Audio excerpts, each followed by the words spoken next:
سعید ابرار برای جایزه های افتخاری امروز امکان خوب دارد. نوابسته از نتیجه دوری 4-1 نهایی شبکه ما رو ترک نکنه. سعید ابرار به میدان میبراید با پهلوان هندوستانی، چون در این خصوص گفتیم که میدانداری میکند. چوهان نیتین از هندوستان، پهلوان 23 ساله، در کارنامه‌اش حالا یگان رویدادی نمایان نیست.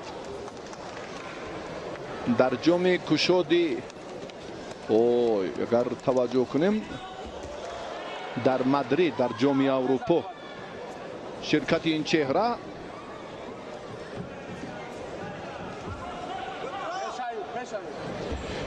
این چهره باز هم یک قدمی استواری او را افاده میکند. میان جوانان در مکه سال 2018 برنده مدال برنجی شده بود.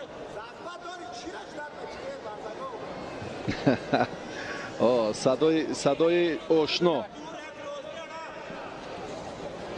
آشنا به گوش میرسد. اینجا اعتراض ها برای سعید ابرارов است که با اصطلاح کمیکت یا داشتن، وقتی که داشته چی را انتظاری میکشید؟ باید کار در حالت راست بودن خوب سامان یابد. پهلوان هندوستان یک حرکت خطرناک را هم اینجا انجام داد. اشاره میکند این صدای نفر دیگر است، نه از سرمربی منتخب جودو محمد مراد عبدالرحمانov.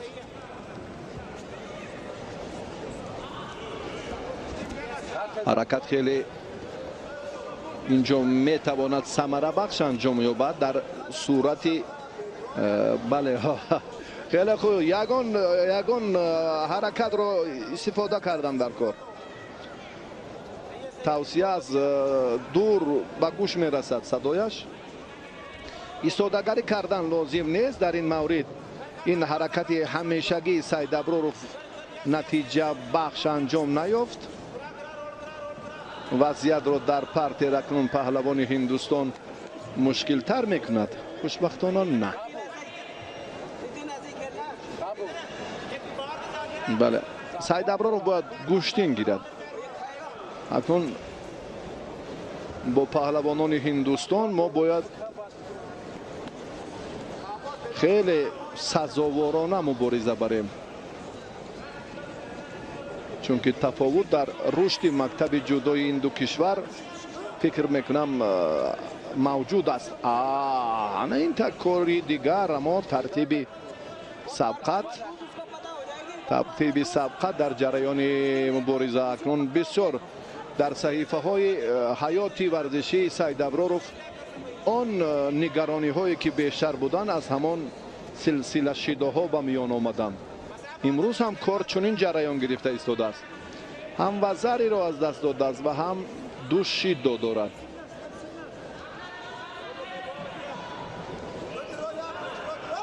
گوشتینگیری سعید ابرارov چندان طبع دل نیست. براستی وقت رو کشال دادن لازم نیست. تمام نیرو رو به همان سمت سفربر کردن لازم است که نتیجه رو برابر کند. صدای کامرانشاه هست. چی را انتظاری میکشید؟ بسیار اشاره دارد زودتر گوشتینگیری، خوبتر گوشتینگیری تن در کار. کامرانشاه در نشستگاه هست در این مجمع ورزشی. البته باز هم احساسی وطنداری، محبت به ارزش های بزرگ ملی. هر نفر رو به طرف گذاشتن نمیتونه. سعید ابرارov چرا دست رو داشته نمیتوانه. این طرز این کار هم در جریان مبارزه باز هم خطر دیگر ایجاد میکند. دقیقه آخرین حرکت کردن لازم. ایستادگی کردن، انتظار شدن دیگر یگان نتیجه نمیدهد. اگر باز هم وضعیت در این رفتی سبقت مشکل تر شود. شیدو با پهلوان هندوستانی چون آب و هوا وزری لازم است. سعید ابرارов اگر خواهد که راه مبارزه را در دور اول ادامه دهد اولا باید وزر گیرد، نتیجه را برابر سازد، لااقل وزری. اما نه، این ترتیب گشتنگیری نهایتا همه تصادفاً به میان آمد و خیلی خوب به میان آمد. براستی حالت خیلی و خیلی نگران کننده را با وضعیت مساعدت کننده خوشبختی تبدیل داد سعید ابرارов. واقعا هم اکنون در این مورد از پهلوان هندوستان شکست خوردن سعید ابرارov فکر میکنم بسیار یک چی گوییم اندکی باعثی نگرانی هم بود. تناکا ورزشگر فیلیپینی را با آسانی مغلوب کرد، با این دور آمد. سعید ابرارov پهلوان هندوستانی را مغلوب نمود و با این مرحله آمد. تناکا ریوما. سعید ابرارov باید جدی‌تر گشتن گیرد، احتیاطکارانه حرکت کند، دلپرانه مبارزه برد. این کوشش اکنون در پهلوانان ژاپنی ثمر به دست نمی آورد. من با یک اطمینان قوی می توانم بیان سازم که امروز ورزشگری ما روند مبارزه را آنچنان باید احتیاطکارانه به راه ماند که به خطاگی راه ندهد و در این مبارزه هم باز بسیار مشکل است اکنون که چی کار، چی عمل، چی نظر، چی اندیشه، چی توصیه اینجا ثمر می آورد براسی خیلی گران است. حالا اکنون شیدو پهلوان ما را تهدید می کند. سعید ابرارov باید اندکی باوری بخش یعنی دلپرانه بودن خود را در روند تلاش نشان دهد.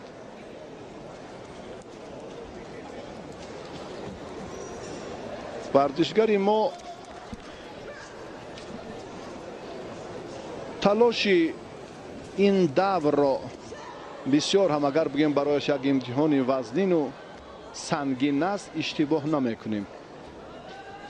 حالا اندکی باز هم فوق‌العاده بودن خود را میخواهد ثابت سازد، باید نه حراست و نه دلپرانه به آن مقصده که حراس نداشته باشد.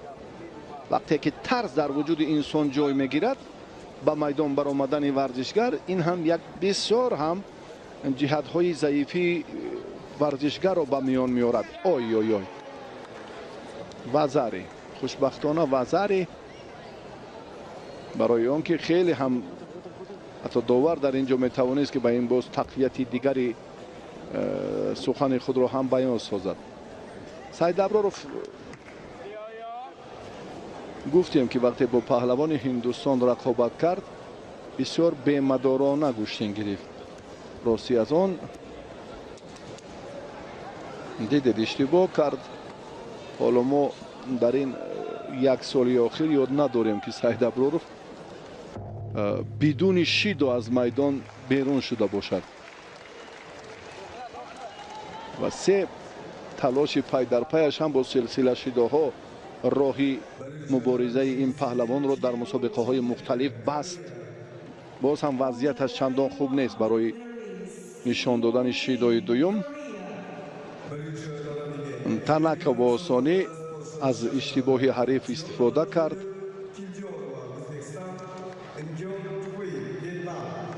در بیشکک میان جوانان در جام آسیا پهلوان ما مدال برنجی دارد و در تبلیسی هم سال 2021 در مسابقه خود گرند اسلم برنده مدال برنجی شده بود.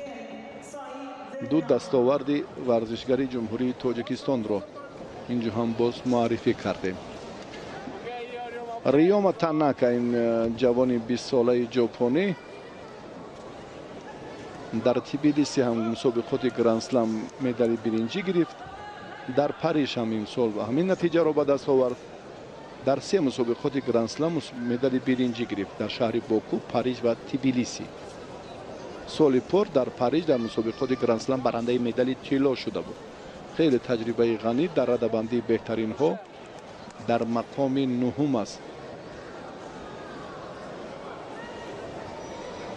Саид Аброров ҳарифро эҳтиром мекунад. дасташ панҷааш тасодуфан барои ҳариф афтид. акнун талоши паҳлавонон идома меёбад. дақиқаи охирин аст. ой ой ой,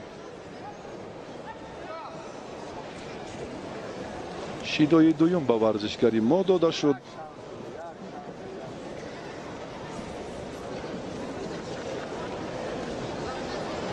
мушкилтар шуд барои Саид Аброров дар ин давр.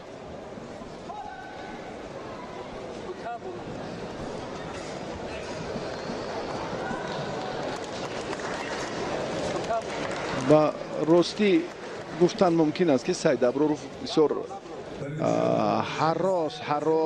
ҳарос дошт. умедвориҳои худро аллакай канда буд. чӣ гунае ки гӯштине ки мо аз Саид Аброров интизорем дар майдони имрӯзаи шаҳри Нурсултон мо инро надидем. дар муқобили паҳлавони ҳиндустонӣ ва дар рақобати баъдӣ бо Танака низ.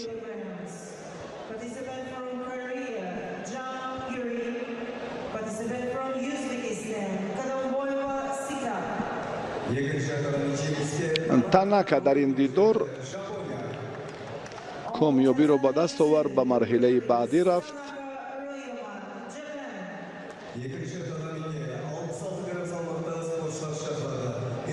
аз вохӯриҳои чорякниҳоӣ ба сабқатҳои ниманиҳоӣ баромад.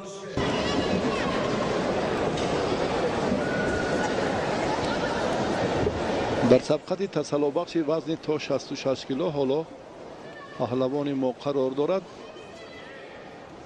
Шаҳбоз Саид Аброров.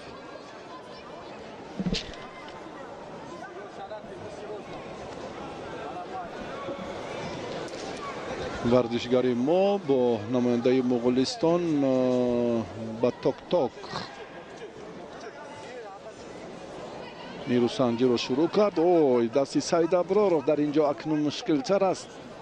раҳо ёфтанаш аз ин вазъияти мушкил. бале, раҳо ёфт. дастро бояд эҳтиёт кунад. бале, ҷараёни ой ой ой, Саид Аброров боз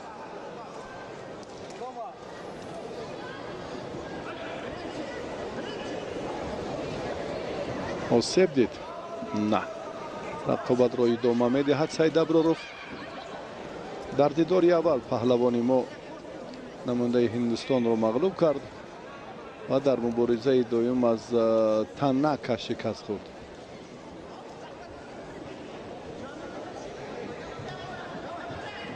паҳлавони Муғулистон ҳам дидори аввалро хуб анҷом дод, аммо баъдан аз варзишгари Қирғизистон мағлуб гардид ба ток-ток. Саид Аброров акнун корро дар партия чӣ гуна анҷом медиҳад? оё дар машқҳои таълими тамринӣ Рауф Ҳукуматов дар самти омӯзиши ин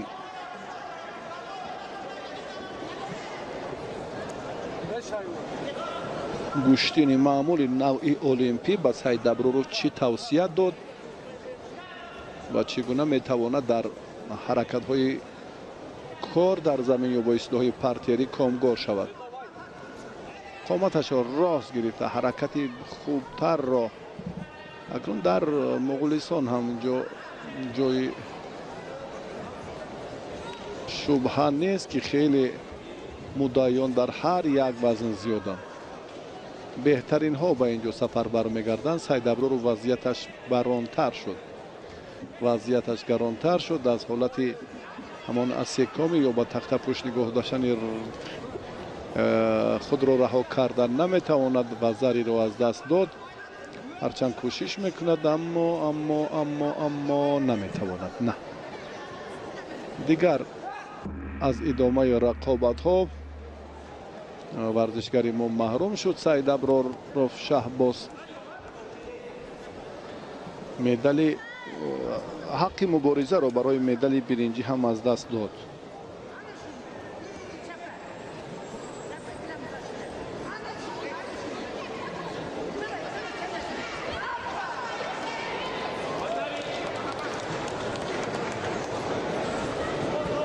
Саид Аброров тавре ки дидем хеле дар партер сустӣ ва камҳаракатиаш ба назар расид ва бо ҳамин тартиб аз сабқати тасаллобахш натиҷаи дилхоҳ ба даст наовард ва аз идомаи роҳи муборизаи чемпионати Осиё маҳрум шуд бо як пирӯзӣ ва ду нокомӣ. Бале